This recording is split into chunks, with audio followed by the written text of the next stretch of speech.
Good morning. Good morning. Welcome, everybody, to the Saturday Morning Mastermind. I'm Samantha Studebaker-Carl, your host, broadcasting to you from beautiful Southwest Georgia.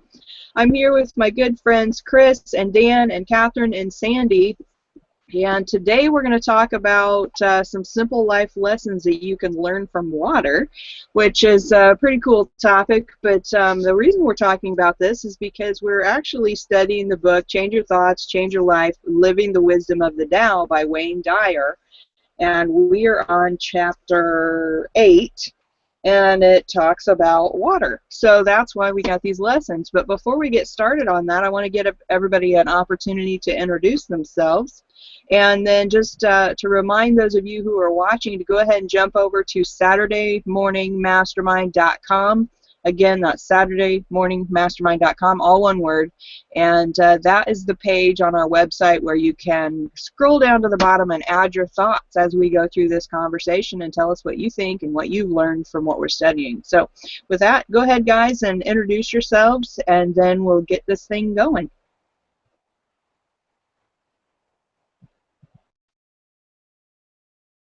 Good morning. Do you hear me okay? Okay, I have my headphones on today. A little crazy here. Moved to the bedroom. Working on my home here in Miami Beach. Beautiful day and excited to discuss this chapter about water.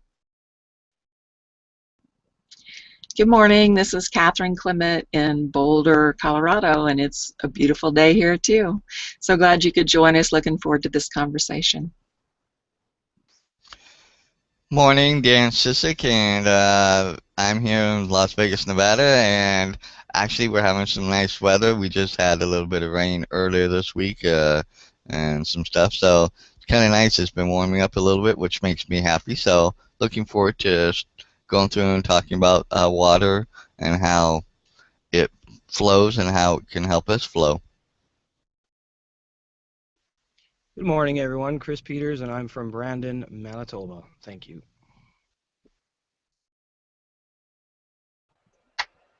Awesome. Thanks, guys. So glad that everybody could join us this morning. And, okay, so let's start this week off with reading this the 8th verse of the Tao Te Ching, and then we can kind of talk about our thoughts on that, and then we'll discuss what Wayne said in the chapter as well. Who wants to read the verse? I will. Oops. My book flipped back a chapter 2. Where is it? Sorry. Okay. 8th verse. The supreme good is like water, which nourishes all things without trying to. It flows to low places loathed by all men. Therefore, it is like the Tao. Live in accordance with the nature of things. In dwelling, be close to the land. In meditation, go deep in the heart. In dealing with others, be gentle and kind. Stand by your word. Govern with equity. Be timely in choosing the right moment. One who lives in accordance with nature does not go against the way of things. He moves in harmony with the present moment, always knowing the truth of just what to do.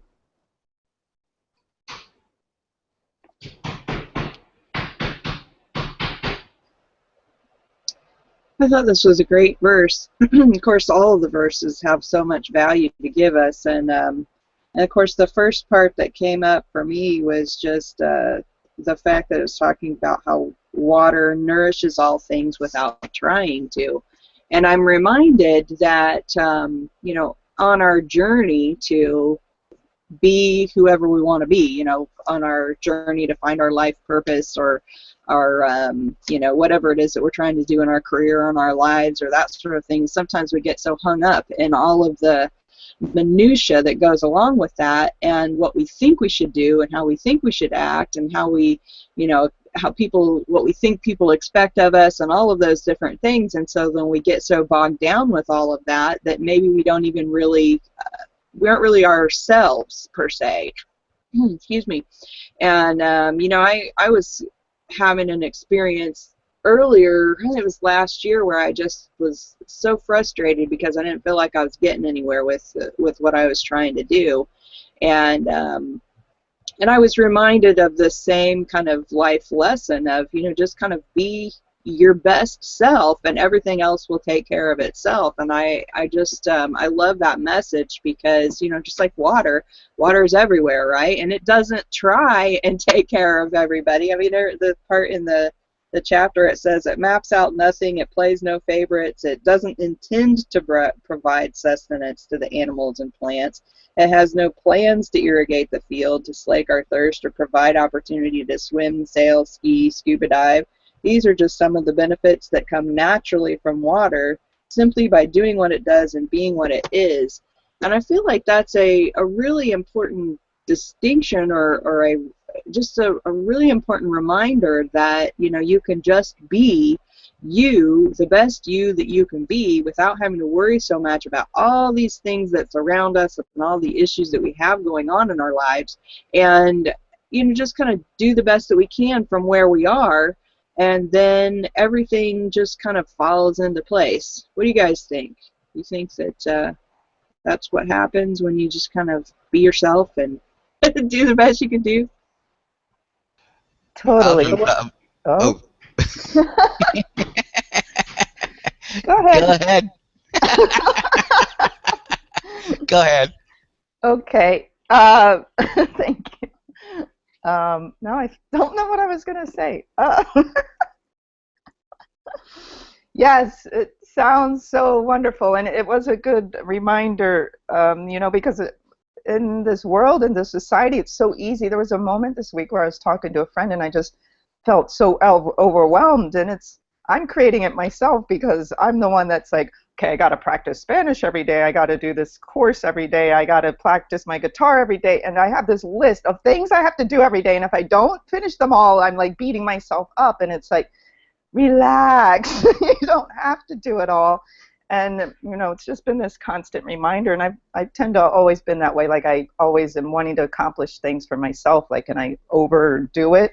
So this was a good reminder just to sort of be more flowing. Like, I'll do it in the right times. I'll do all these things in the right times. I don't have to force doing them all day, every day, and beat myself up if I don't do it all.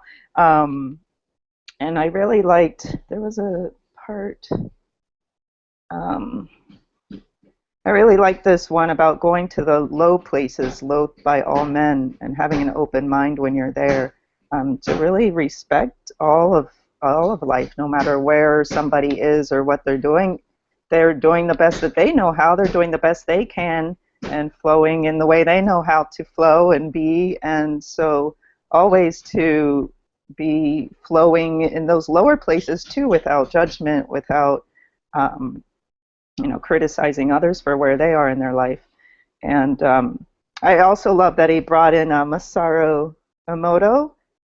I'm sorry if I'm not saying his name right, but I read that book a few years ago, and it was a good reminder because I used to have a water bottle like that, the one that I would carry to school with me all the time, and I had written on it things like, I love you, thank you. And so that was the water I would drink, and I'd see it every day, like the words on the side, and like, yay, my water is crystallized and happy. So when I read this, I'm like, yeah, I forgot about this. So I'm excited to write it on my water bottle now and have that again, crystallized, happy water. I'll jump out, and I was going to say, I'm kind of like with you. The first thing that really got to me was where it talked about how water flows and kind of instinctively just wants to go to the low levels, the lower areas and stuff. But I went in a weird direction, or at least you guys might think so, but for me, it's kind of how I work. I looked at how life-sustaining water is, kind of like what Sandy was saying, but it doesn't even, or you were saying, Samantha, and yet it doesn't know how life-sustaining it is. It just does what it does. It comes up, it evaporates into the air, comes over, comes down in the form of rain, then it comes through and nourishes and makes this pathway and does what it's supposed to do. And in conjunction with like bees and water, without those two kind of things in life, life probably wouldn't exist on Earth, because we need bees to help pollinate everything, to help have all the food and stuff and things like that that we grow and stuff, and then water. So in that, how encompassing it is, and how you know it doesn't try to be in the high place or elevate itself. It serves and serves and goes to the most lowest places, and how, but yet it's one of the most important things. And how it made me kind of take another look at life, and how me and striving to always want to be here and this and success and that and all those things, and how if I just move and go with the natural flow and let whatever happen, it'll happen in the way it's supposed to. And that's kind of what kind of really hit me kind of upside the head, is like, stop trying to force it, because I've been in a funk over the last couple months, and Samantha and I've talked about it a little bit, and I've been trying to regain my traction, but maybe right now this is where I'm supposed to be at, so then I can move and flow to where I need to go. That's the best place for me to go. And I'm seeing that a little bit now.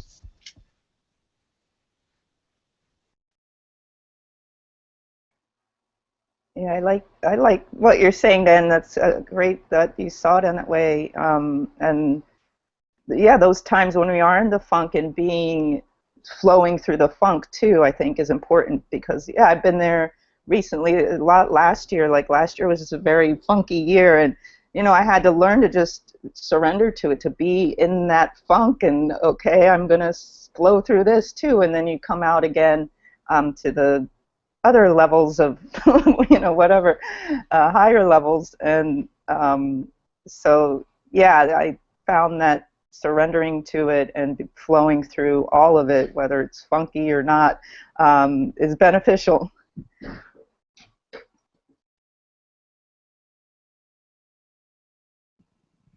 Definitely. This is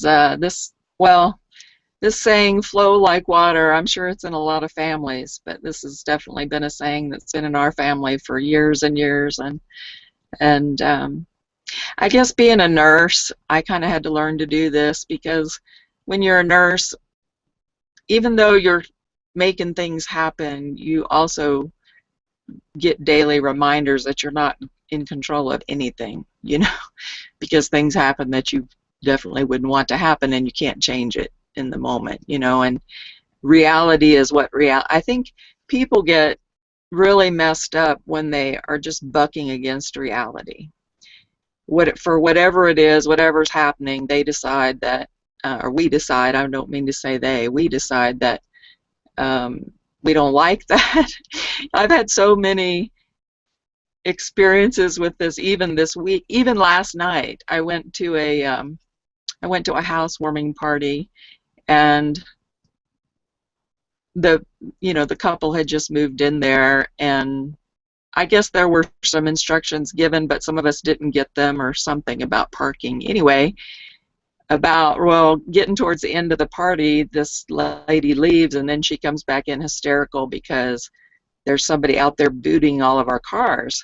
She said, "You better get out there now." So we all went out there, and sure enough, my car was booted. There was about 5 or 6 other cars booted, and the only way that you get your car back is if you pay them $113 cash right on the spot, and it's 10:30 at night or something, so it was very interesting watching the reactions of people. Some people got irate and were screaming at the top of their lungs. Some people were crying, uncontrollably. Some people were even threatening this girl who's out there doing her job. And reality was that, because we asked her, is there any way you can undo this? You've booted all of our cars. We were just at this housewarming party. Is there any way you can just undo this? And she said, no, I can't. You have to pay the money, and then you can contest the ticket if you want to. So when I realized there's nothing she can do, there was no reason, there was nothing to get upset about, in other words, because there was nothing she could do. This was reality. Now, I have to say I didn't handle it. Like, I handled it, but I didn't handle it because I kind of flowed through with water. But then I was thinking, gosh, this is a horrible job for this girl. She must hate her job. And I thought at the time I was doing a good thing by giving her my number and telling her, you know, she didn't have to do this job if she didn't want to. But looking back at it now, I sort of insulted her by not meaning to, but I sort of insulted her by saying, you know, what are you doing this job? You can do, you know what I mean? So I flowed, but then I kind of flopped at the end. But that's okay.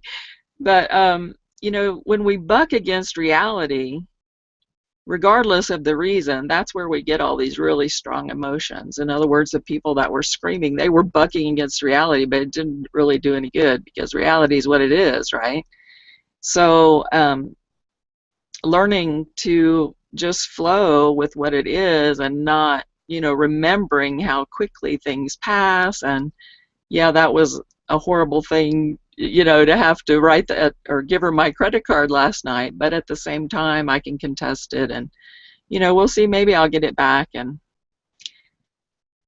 But I was glad that I was there, and I was glad that I was being me, and I was glad they were being them, because I learned a lot out of that that whole situation. I'll shut up now.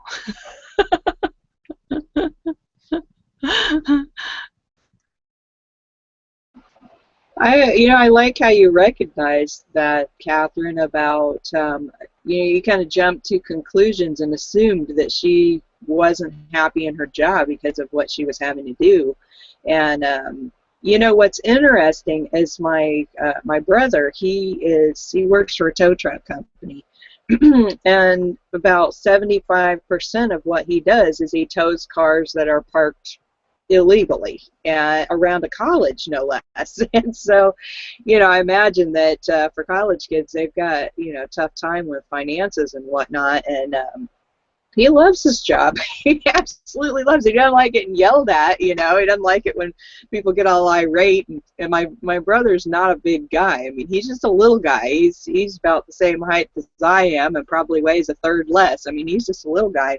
And, you know, he's told me a lot of times where he has these big football player looking, you know, kids coming up that are half drunk and you know, all irate. And I'm like, oh my God, I can't see how you do that job. But he loves doing what he does. And, you know, and it's not the fact that he gets to tow people's vehicles and, you know, and make them mad, but he likes just the physical aspect of that job.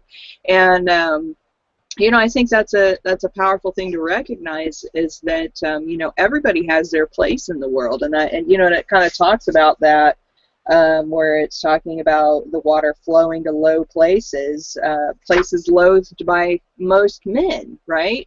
And you know, and Catherine and I were talking last week after the hangout. We kind of touched on a little random topic about homeless people, and you know, and I think a lot of people automatically assume that, you know, everybody that's homeless is, you know, got some serious issues or whatever. But I think there are people out there that, you know, are homeless by choice. And when we can kind of remember that, you know, I think that folks tend to want to be judgmental towards people that are homeless, like, you know, there's something wrong with them or something. And you know, I think we have to remember that everybody is where they are because of the choices that they've made. Now, sometimes they end up there and they're not happy about it, but then other people, they're there because that's where they want to be, right? You know, so I think that's important to recognize. And, you know, just because you may not agree with it, and just because you couldn't imagine doing it, I can't imagine being a bill collector, right? You know, I mean, that's a job I couldn't imagine doing. And yet I have a friend who works for Sally Mae, and that's what she does, and she's great at it, and she loves it. And I'm like, I don't even get it, you know, but she sees it from a different perspective, you know. And, oh, and real quick, before we go on with our conversation, I just want to welcome Karen and Chris. Guys, welcome. You know, one of these days I'm going to get you guys on to hang out with us. Send me a message if you want to jump on. It's just a casual conversation, so we'd love to have you. Okay, anyway, I'm done for now. That reminded me when I was in college, there was a guy who was homeless who lived in this little square outside of my building, and he was one of the most joyful persons I have ever met. I would go out and talk to him every day. He'd be singing, and he'd have crowds of people around him. He was just exuding so much love and joy. And he chose, like that, he chose to be homeless because he didn't feel like, having the responsibilities of what society makes us have responsibilities about, and paying rent and this and that. And he was so happy, and people took care of him because he exuded so much joy. And so, yeah, it's definitely not a place to judge, because we never know why somebody's homeless. And there's points where I could have been. Actually, after college, I lived out of my car for a couple months, and I'm a smart person. I have my head on straight, or so I think. But I ended up in that position because I didn't want to go to my parents' house, and that was my choice. And people probably were like, "What's wrong with you?" But that's where I was, and I was happy living out of my car for a few months. So people would have considered that homeless, but it was my choice at the moment too. I was reminded of this post that a friend posted last. I actually saw it a couple times yesterday, because I guess she was saying that people seem extra edgy right now, and there's a lot of accusing and judging going on in different circles right now. And so she was like, "Calm down, everybody. We're all love. Let's, this is just where we're all at. Let's accept it. And okay, we're all crazy." But the post says, "No might make them angry, but it will make you free. If no one has ever told you your freedom is more important than their anger." And I think it fits in here because a lot of times I think people don't flow because they feel like they have to please other people. Like, okay, I've had plans to go out and now I don't feel like it, so I feel bad if I say no. I don't really have a reason, but I just don't feel like going, or whatever the reason. I know I've been there where it's like, oh, it's like torment. Like, I have to tell them no, but I really don't want to go. But I think that's part of the flow, like really honoring where you're at, and having to say no to people, even if it's going to make them angry, it's going to make you freer in the end. And that's part of flowing like water, is keep making yourself free, and it's going to extend out. And, if someone's upset, then that's their issue, I guess, right? So that's it for now.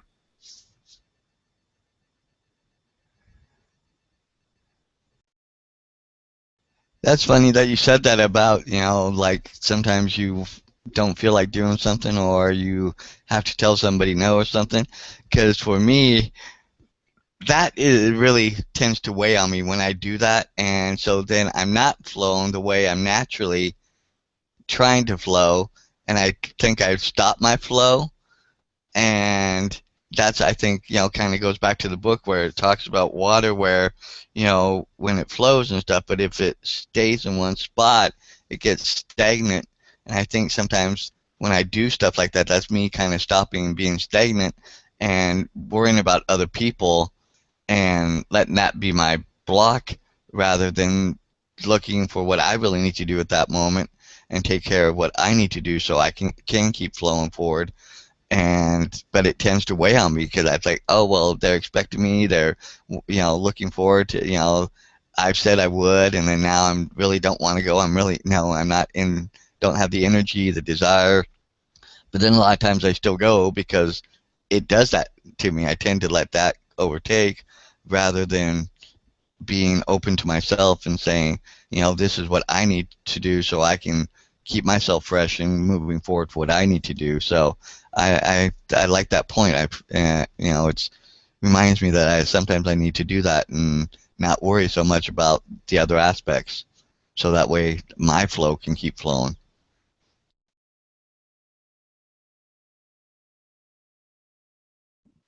I keep waiting for Chris to jump out. No, not. I don't know if he must be. He said he was at work, so he's probably in the middle of doing something. Donna, are you with us? All I see is your picture. Yes, I'm here with you. I'm basically listening. I got a lot of noise going on. They're doing some construction around in the area, so Yeah, it's just like what well, see that messes with my mind. I mean, guys, I don't know anything other than to be but to be real and just to say the way it may not come out sometimes just right, but I tend to say things in a way that's kind of I don't know. I really don't know how to say it sometimes, but to say it because if I think too long on it, it's just not going to come out just right. So the best thing to do is let it flow from the heart. But I like what friend there, Sandy, said. Uh, if I can remember, I popped on just about in the middle of that there, which is talking about the choices. That's exactly the way my mind's been going. Oh, it's just constantly choices, choices, choices. And yesterday I said something, and I had to go back and think. I said, well, now was that the right thing to say that? But there it goes back to what we're talking about with the water. Just let things flow, guys, because if you do any other kind of way, it's not going to be you. It's not going to be that inner side of you that's saying, and don't never, hey, look, you won't disappoint me, never. And I hope I don't disappoint you, but the one that you'll disappoint the most will be yourself. That's who you're going to disappoint. Because I said this, and I'm a hush on this one. I said this yesterday. I'm starting to ride my bicycle again because I haven't been able to ride my bicycle a lot upstairs. I won't go into all of that. And I'm feeling so happy, and it gets my blood going. It gets my blood flowing. I'm just thankful that I can get on my bicycle again. And but I was saying something on a little. I'm starting doing these little scopes too. Look, we don't have businesses. I get so tired of seeing people online. You join this business. I tried to tell one. I said I don't have a business. You don't have a business. No, I don't have a business. I have an opportunity. I am an opportunity. You're an opportunity. There's big differences of business and an opportunity. I think we might need to go back and have a class on opportunity and business.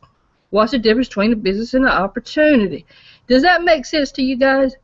So okay, I don't know. I just want to put that out there. It just that's the way it came out. So help me out if I said that right or wrong. Either way, that's what come out. Perfect.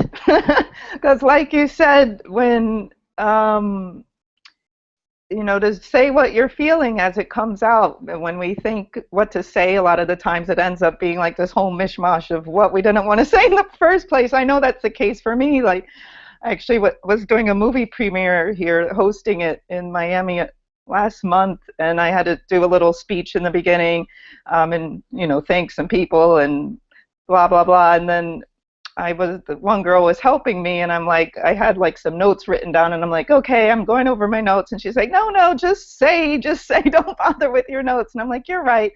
So it came out much better, I'm sure, by me just saying what came out rather than sitting here. People would have been like, why is she looking at her phone reading something? So I agree, Donna, go with the flow of what comes, and don't overthink it, because when we overthink it, it tends to not be what we wanted to say in the first place.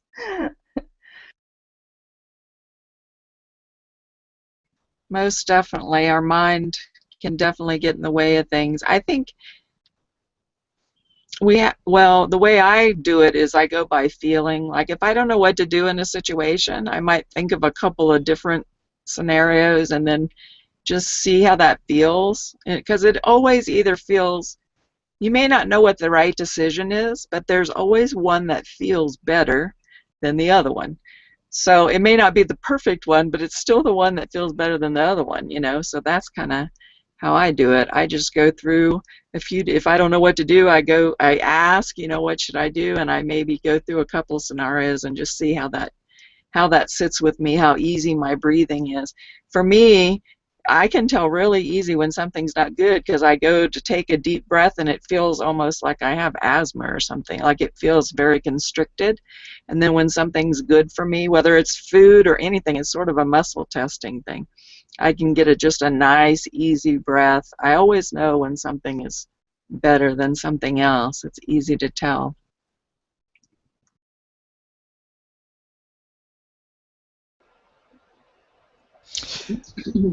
I think it's funny you just said that, Catherine, because I think we all know that feeling that we get when we're saying stuff or we're in the middle of something and something feels right and natural and real. it just gives us a different energy and a different context of how it's happening. And then when it doesn't, your body reacts. And there are times where I paid attention to that and other times where I haven't. But I think when I have paid attention, I've changed my approach and looked at it differently to say, ooh, this doesn't feel right, it doesn't feel good.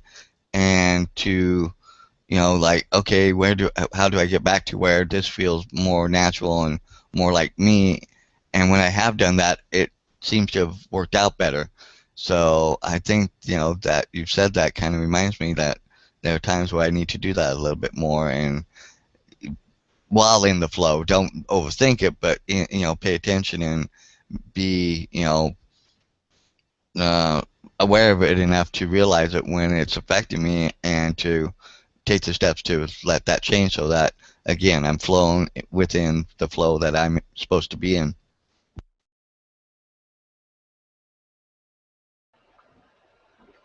I think another really important lesson that this verse is kind of trying to teach us, of course, going with the flow and flowing naturally and treating everybody the same and all of that. But I think the other thing is to remind us that no matter where we are in our lives and in our situation, is that we have an effect on the people that are around us. And one of the things that I kind of think about sometimes is, am I doing enough to, make an impact on the world? And, am I helping enough? Am I participating enough? Those kinds of things. And, because I know there's some people who, they feel really dedicated about going down and working in the soup kitchens. And some people, they want to volunteer at the community garden. And some people want to volunteer and, work at the pet shelter. And there's all these different opportunities to contribute to the world, right? And I think sometimes we get these kind of shoulds or ought tos in our head of what we think we ought to be doing, and yet at the same time I'm reminded that no matter where we are or what we're doing, is just the people that we come into contact with on a daily basis are the ones that we can impact the most. And when we kind of keep that in mind, is that we realize, or at least I realize, is that every person that I come into contact with, I know that whatever that interaction is, I can either send that person down a path of having an unpleasant day, or I can send them down the path of having a pleasant day from at least my interaction. And when that ripples out into all the people that they come into contact with, then you can realize what a larger impact that you can make. I was working in a job a number of years ago in just a warehouse, and it was just, it was a third shift kind of job, and we packaged boxes up to put them on trucks, and we're kind of like the behind the scenes, people in that industry. And, it's kind of one of those jobs where you just feel like, how am I really making a difference in the world, right? What is it, how is it that what I'm doing can impact anybody? And because you just feel like, oh, you're just moving boxes, right? But yet at the same time, in those interactions that I was having with the other people there, and just having a happy attitude towards them, I knew that I was making their job more enjoyable. And particularly for people who just are not happy in their job and that sort of thing, it's like, if I can make a impact on one person in a positive way, I know that will ripple out into their lives as well. And so I think that we have to remember that just because you aren't taking massive action like a billion-dollar philanthropist, it doesn't mean that you can't make a huge impact on the people that you come into contact with every day. That's my thought.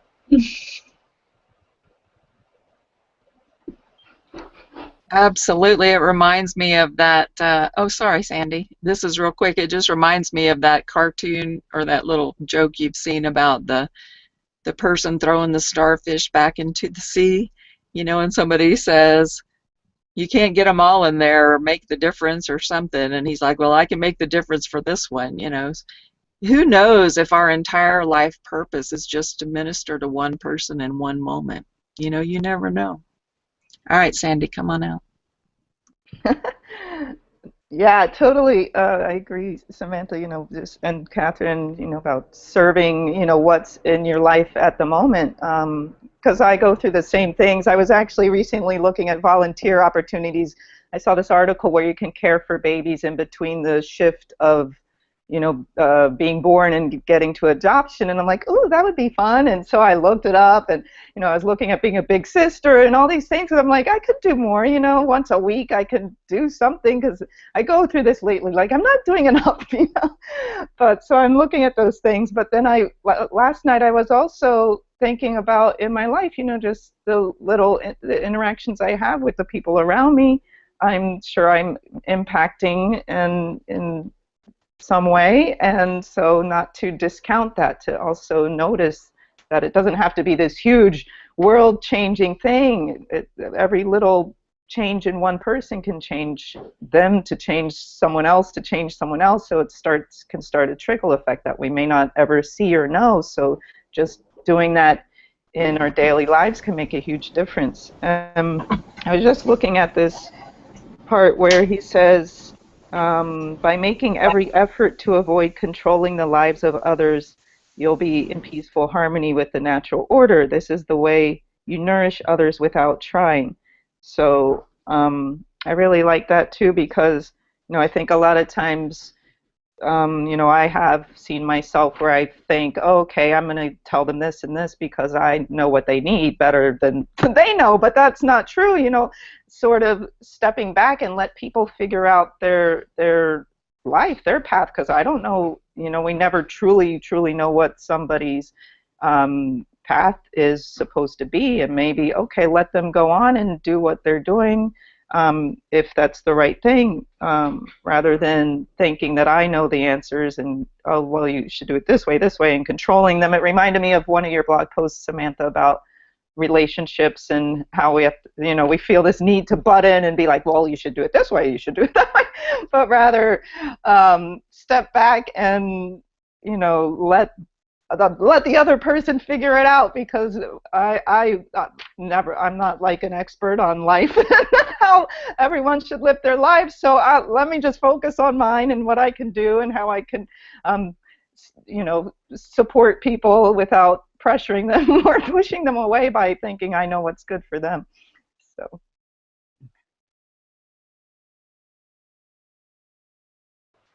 Oh man, I have that lesson jumping in my face constantly right now, just because of everything that's going on with my husband and this business that he's working to establish, and my kids.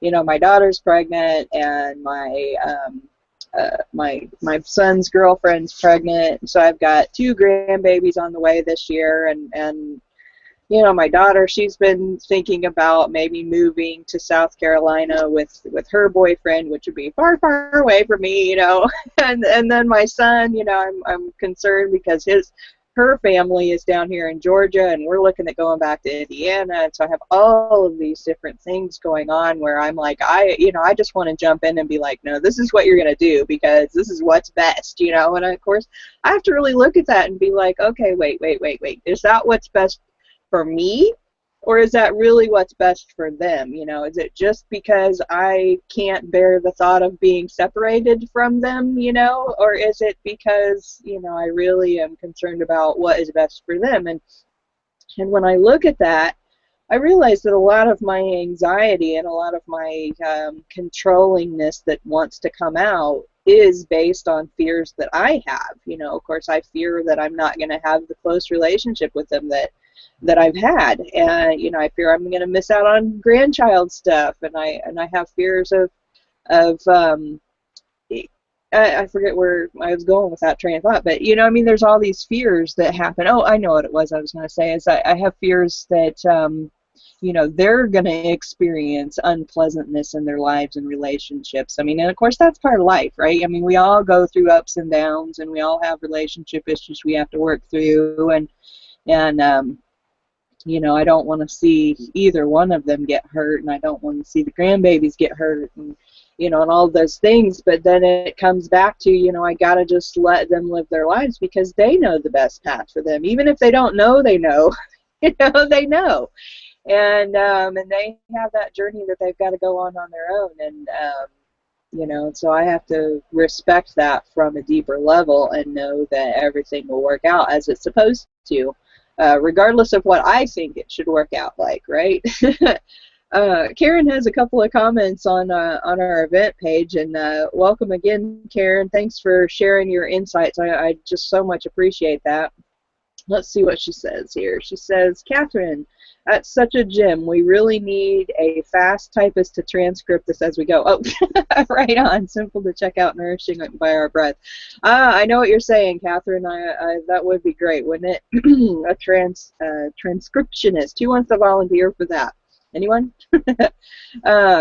And then Karen says, oh my goodness, Samantha, what a contribution this mastermind is with your fabulous pictures, the people you've drawn to this, the writing you do, and the skills you're continually building, your example online. I know I'm not the only one who's lurked behind you for years. Aw, thanks, Karen. I appreciate that. And, but it's funny. I mean, we do things and we think that, but yet somehow we doubt ourselves. We think that maybe we're not doing enough, right? And, I experienced that too. I think that we all do. We all think, we have these ideas in our head of what we think we're supposed to do or think we're supposed to act, and we forget that we're already doing and acting, right? Who else wants to jump out? Chris, did you want to jump out? We haven't heard a lot from you. Yeah, I was just finishing work. It's strange because I think that as humans, once we start to succeed and discover different things, we want everybody to go with us, because that's how energy works. It wants to synchronize with everything around it. And when there's polarities in that, it bothers us. I know it bothers the shit out of me that my roommate seems to be highly unmotivated to do something with his life other than work and sleep and eat. But like Sandy was saying, it's not up to me to decide what's best for him or what he's doing with himself. It's just hard to see people around me not striving for more when I'm striving for everything I deserve and everything I'm worth. I think like I said, I think it's natural for us to do that. To say, hey, are you sure that you're really where you want to be? And, I can be highly critical of him at times, and he really doesn't like that, but I'm quick to say, okay, you're right, I'm sorry, it's really none of my business. But when you're living with somebody, it's a lot harder than if you could choose to leave and just, go home. But the thing is, housing in my city is just almost non-existent because of all the immigration. Every place is just full, so I don't have many options to move at this point in time. But I've been practicing a lot of what I'm learning and pay me what I'm worth and stuff like that, where I'm not judging as much as I used to. And I think that's probably one of the best skills I've learned, is to just accept. And you can't change people. So anyway, thanks. Yeah, Chris, that's a great point. What you said too, like I can resonate with what you're saying about, when you find this way that you really resonate with, and it's changing your life, and you want everybody to be on that path. It's like it can be frustrating when you see people like lagging behind and like, wait, come with me, But we can't. They'll come when it's their time, like we came when it was our time. So if somebody had forced me into spiritual living when I was a teenager, I would have been like, get out of my face, like I'm gonna go party, whatever. So it all comes when we're ready. And but yeah, it's difficult too. It's very difficult to watch people that we feel like, oh, well, they should do this and be like this. And Samantha, when you were talking about, what you want as a mother, as a grandmother, it reminded me of how I felt as a daughter with my mother, and how she was a big influence in choices I made in my life, and it caused a lot of resentment. So just looking from that point of view, I can remember that when maybe I'm looking from me now, and me saying, well, somebody should do this and do that, like, okay, well, maybe that's going to cause them to resent me the way I resented my mom for making choices for me that weren't aligned with what I wanted to do or my path, and not letting me follow my path. So maybe think of that side too, like, will they resent me if I make them, do my way, or, because I think that was a big part of my issues with my mom, and I was, there was a lot of resentment because she made choices for me that, made me angry because it wasn't what I wanted. So. Oh yeah, absolutely. I agree with you there, and I try and remember that as well, because it was similar with me and my my mom and dad. It wasn't so much that they were trying to control my life outcome, but anytime that they just had an opinion that was different than mine, that was a big deal. And I think that's what happens with parents and kids, and yeah, I definitely have to keep reminding myself of that, because I know that my son is super smart, and my daughter is so creative, and she's super smart too, and I know that they know what is best for them, even if they don't know as much as I do. That doesn't mean that they don't know enough to do what they need to do to make their lives the best that they can make them, and they've got to follow their own paths, and that's so hard as a parent. It's so hard, because you have all these worries. You don't want them to have to go through some of the things that you've been through, and you don't want them to have to experience the turmoil that you've experienced in different situations. And when you see them going down the same path that you went down, and you know what's about ready to happen, it's hard not to jump up and down and be like, what are you thinking? But sorry, Dan, jump out. I saw you trying to jump out there. I was gonna say, I kind of so resonate on that with my mom, Sandy, because as I was younger, my mom kind of, didn't allow me to do some things because she thought she knew better, and I'm like, no, you don't. But I was, she was my mom, and I was under, age at that time, and I couldn't do a lot. But at the same point, it caused a lot of resentment. And even now, as I'm 52 now, she still does it, and it's like I just want to just, at times just, Mom, stop, you can't control it all. My mom likes, like even now with stuff going on with my youngest nephew. He's a senior, he's on the basketball team and things are going on, and she goes, try to get off to go to the basketball game.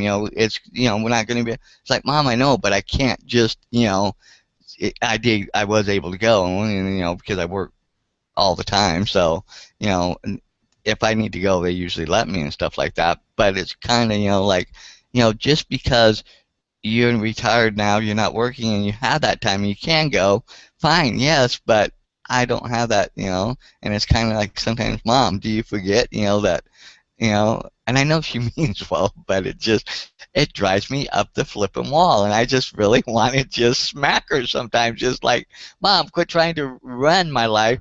I'm 52. I've been running it okay for most of my life now. Stop, but I love her to death, and so it's just hard to do that too, because she'd smack me upside the head, that type of thing. So,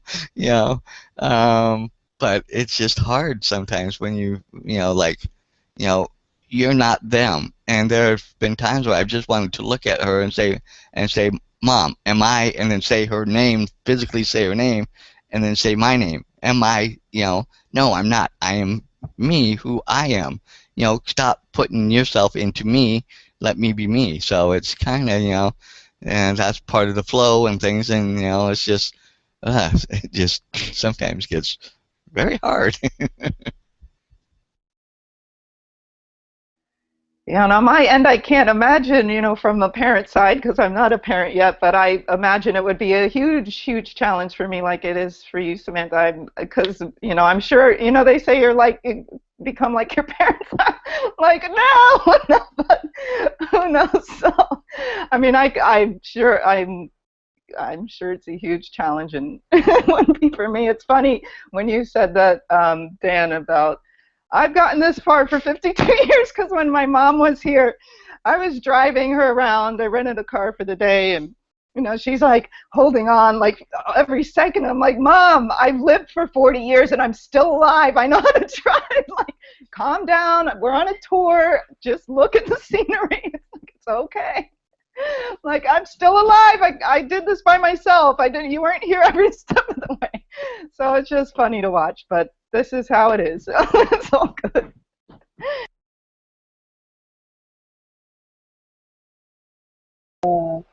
Karen put another comment on the page. Let me read it real quick.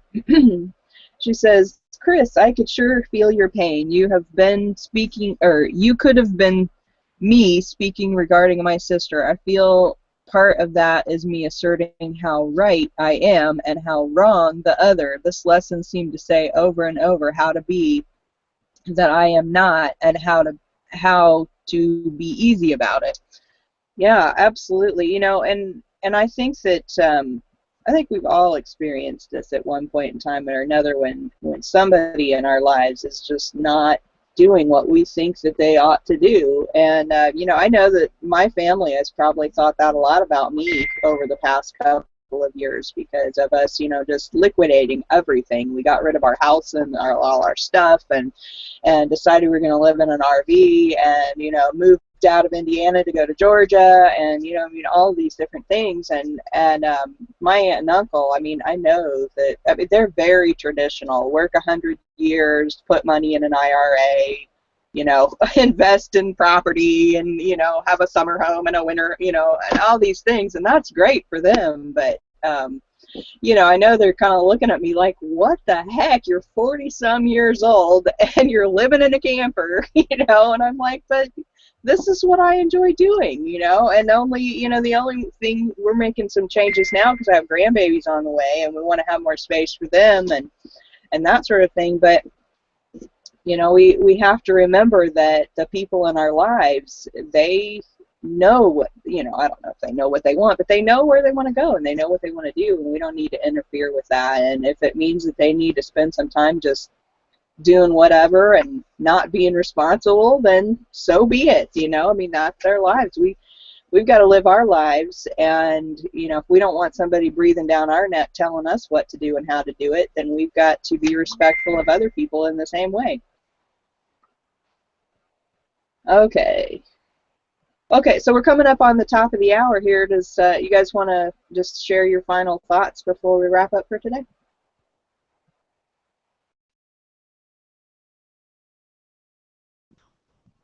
I will. Well, I think we've all been very clear we didn't enjoy being controlled by others, so we really need to watch it when we're being controlling. Even if we think we're doing it in the name of helping someone, we have to remember those people that were trying to control us were doing it in the name of helping us too. People have good intentions. They don't, and it's not, you really, when people rub up against you like that, that's such a great thing, because it helps you to look inside and say, why is that rubbing me?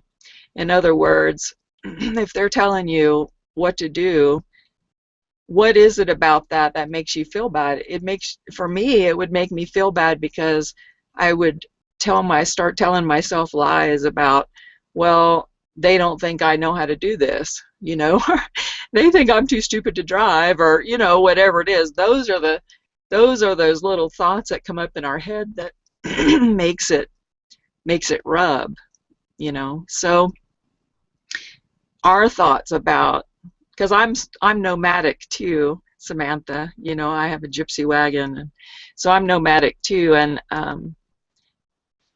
I've noticed that sometimes I'm like really proud of that, and other times I'm like a little bit ashamed of that, and I really have to figure out that little rub.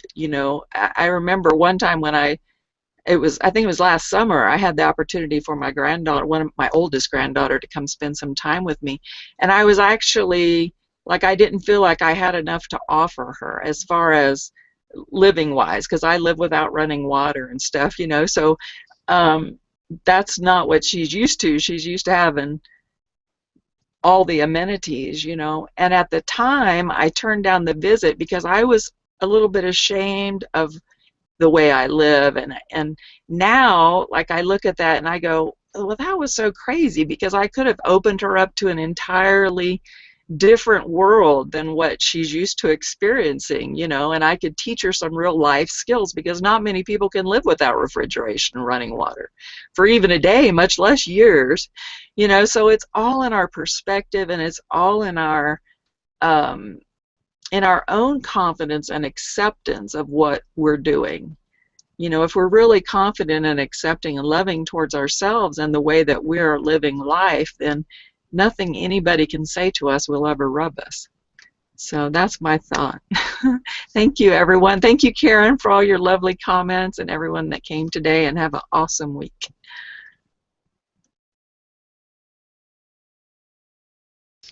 I'll jump out. Yeah, I think I agree with you, Catherine. It's like I know deep down, like when I was talking about my mom, I know she really meant well, and she's going at it from the fact that she's lived some of life, you know, already, and been through things and made, you know, mistakes and things like that.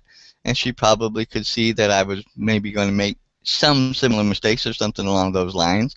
But I also think that sometimes, you know, like the old saying goes, is you don't learn it unless you go through it, because no matter how much somebody tells you, you will always say, well, that happened to you. That didn't happen to me. So it's kind of, you know, once again, you got to go through the flow of life and the things that happen to experience, so that way you can share that understanding and stuff and let others take it for what it is and what it's worth on their own value for themselves, and place it where they need it and need to use it or not use it. And but it's just, you know, like I said, it's just when it comes from a parent or a loved one or a good close friend, sometimes, you know, that's when it really rubs the most, because it's like, do you not pay attention? Do you not know? Do you not know who I am? You know, that kind of thing. And so I think that's where, you know, like you said, look back and step back and take that moment to look at why it rubs the wrong way, and then accept it, and but learn to go from there and grow forward, and maybe look at it from a different point of view next time, so it won't rub you so much the wrong way. So that's a good lesson I think we all need to learn, and I think it's a lifetime learning. We don't ever really fully get over it, because we're never through our journey until we pass on, I think.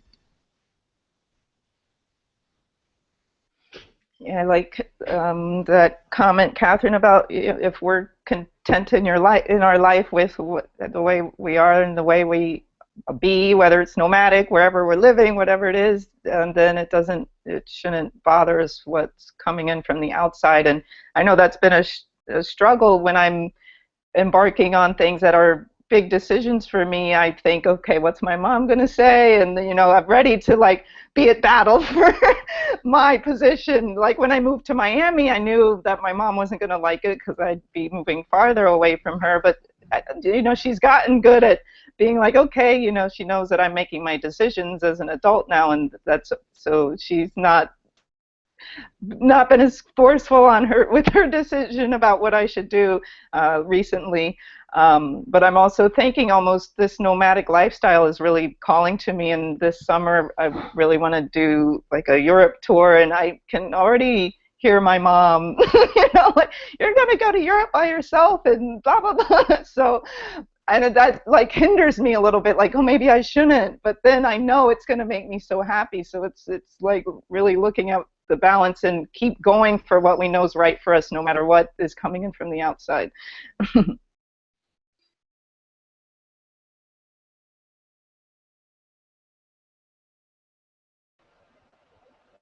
Chris or Donna, did you want to add a final thought before we jump on?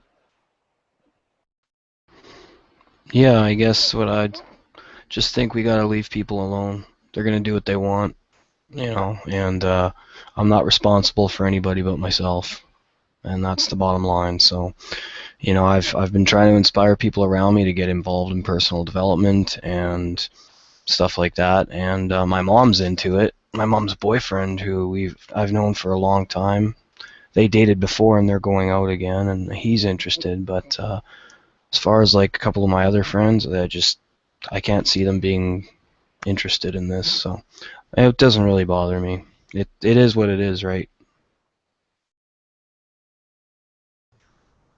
Yeah, I'll leave with this final thought. Everyone, I apologize for getting on here a little bit late, but yeah, what Chris just said there is kind of like live and let live, and that don't mean you just don't care, but personal development, that's a lifelong. Each one of you touched in on that, and going back to the parents and all that good stuff. I'm like Sandy, I won't be able to relate to you there, but in a sense, I can relate because I've kind of like been the mother of my siblings, so to speak. But I just live my just let folks, like you said, just let them be and respect them. It all goes back to respecting mom, respecting the child. Let them go and say, hey, I love you. I love you. I'm going to liberate you because I love you. And I respect you that you will make the right decisions. And if you don't, that's okay. I'll still be here. I'll still be here for you regardless. Love them where they're at. Best you can. That's my final thought. Thank you so much, Donna. Thanks, Chris. Thanks, Catherine. Thanks, Sandy. Thanks, Dan. Thank you, Karen and Christopher out there. We appreciate your comments that you've left for us and everything that you've added to the conversation. This has been a wonderful discussion today. And just remember, guys, just remember how water nourishes everything without being judgmental, without trying. It just does it naturally. So be like water and just flow in your life. And so anyway, that's it for today, guys. Please like this video, share it, subscribe to our YouTube channel, share our blog post, comment on the page if you are just watching this as a replay. Just tell us what you guys are thinking. And with that, guys, have a great, awesome, amazing weekend. And then we'll meet you here again next week at SaturdayMorningMastermind.com every Saturday morning at 10 a.m. Eastern. Bye for now.